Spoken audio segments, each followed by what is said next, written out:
hodan anii hodan waxaas ma iskugu dhaceeno sheeg. yaa ma fahamteen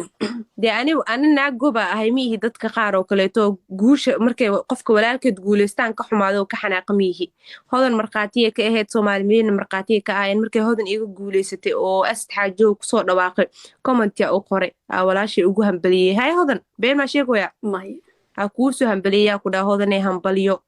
ma fahamta guul iyo guuldaro labadaba ilaahaa bixiyo dee laba dhagax hadday isku dhacaan mid un baajabaayo oo maxaa la dhihi jiray qasab maa in la wada guulaysto sax baa. marka ma fiicno walaalka horumarkiisa in laga xumaado inaa walaalka markuu guulaysto aa kharaartid waa laga fiican yihi aa xanaaqada kusoo dhega hadashid yaa marka dee anna waxaas ma sameynin dad la isku keendiri karana manihin aniga hodan ee caadi iska dhiga bal oo aan marnaba micno daro hodan anii hodan waxaas ma iskugu dhaceeno sheeg. yaa ma fahamteen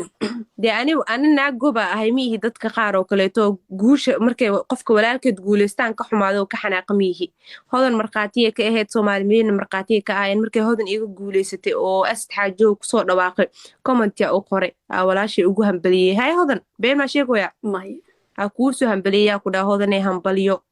ma fahamta guul iyo guuldaro labadaba ilaahaa bixiyo dee laba dhagax hadday isku dhacaan mid un baajabaayo oo maxaa la dhihi jiray qasab maa in la wada guulaysto sax baa. marka ma fiicno walaalka horumarkiisa in laga xumaado inaa walaalka markuu guulaysto aa kharaartid waa laga fiican yihi aa xanaaqada kusoo dhega hadashid yaa marka dee anna waxaas ma sameynin